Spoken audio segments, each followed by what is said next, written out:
Well, I say that what he is putting forward is not only unconstitutional, but runs counter to the American values that we as a nation not only uphold for ourselves, but the values that we project to the rest of the world. That our country has the First Amendment. We believe in freedom of assembly, freedom of speech, but also freedom of religion.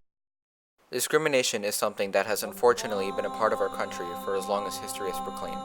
But it is something that we, as Americans, can fight.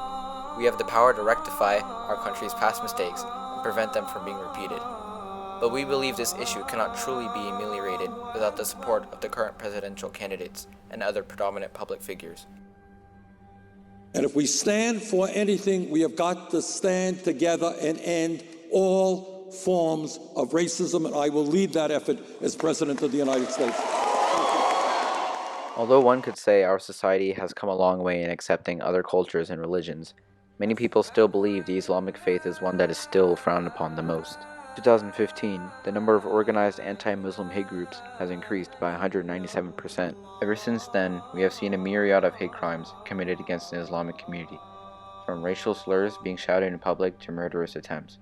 But one thing many nationalists of our country fail to remember is that our Constitution provides anyone in our country with certain unalienable rights, one of those rights being the freedom of religion.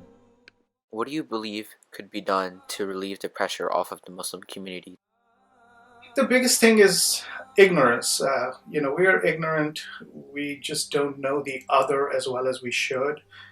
Muslims are people just like everybody else, and if they get to know us, and if they get to know all the Muslims, they would realize that we have families and we have kids and we have things that we do which are very similar to other communities who live around us. So we need to try to alleviate this idea of ignorance and get to know each other better.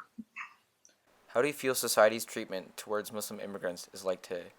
A lot of the discourse, a statement that somebody utters, become a focal point of public expressions across the globe in a matter of minutes. I think the media would have the biggest role and the biggest impact with that. I think the media just presenting Muslims and Muslim people and personalities just as normal human beings that have all the same needs as regular people and regular Americans do, right? And I think a lot of times they'll present us as Muslims, and it's really like it should be Muslim Americans, just like any other religious people would be from other backgrounds and other ethnicities, right? It's just Americans that we're talking about, but our religion happens to be Islam.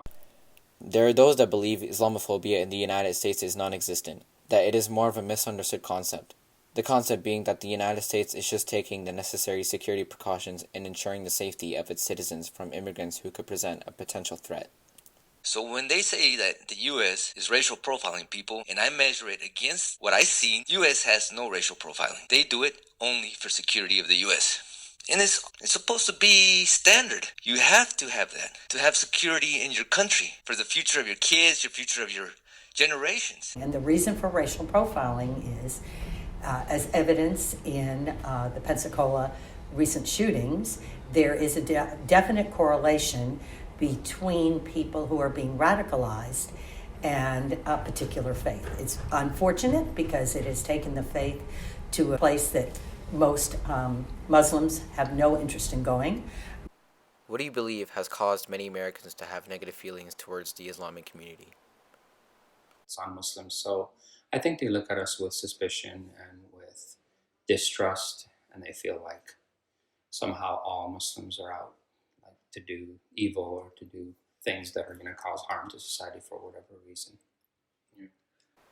It is the common opinion among American journalists that the media plays a major role in the overall visage of the Islamic community. More specifically, they tend to heavily taint it. In an interview after the Paris attack of 2015 with Yasser Laudi, a French anti-Islamophobia activist, CNN anchor John Voss asked him, "Why is it that no one within the Muslim community in France knew what these guys were up to?" To which Yasser responded, "The world's 1.6 billion Muslims should not be held responsible for the actions of a few extremists. Sir, the Muslim community has nothing to do with these guys. Nothing," he said.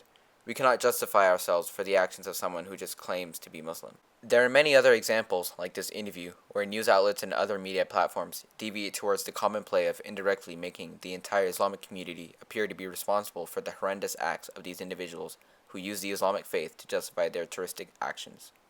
I unfortunately think the media goes the exact opposite direction.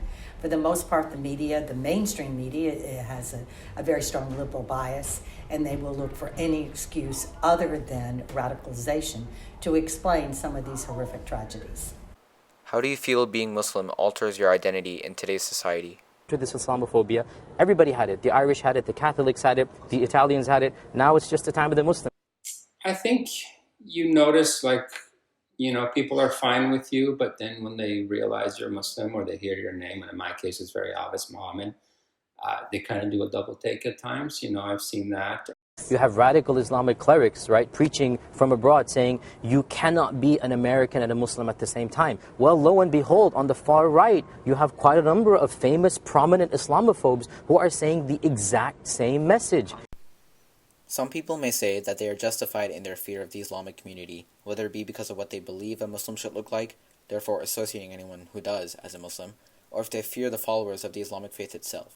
And there are those that believe Islamophobia is actually the misunderstanding of the United States trying to take the necessary security precautions to safeguard its citizens from potential threats. And although these news and media platforms may be justified in reporting the terroristic events committed in the name of the Islamic faith, the way they conduct their reporting delivers the information in such a way that indirectly fuels the viewer's belief that all Muslims are bad, and or anybody who happens to embody their idea of a Muslim terrorist is bad.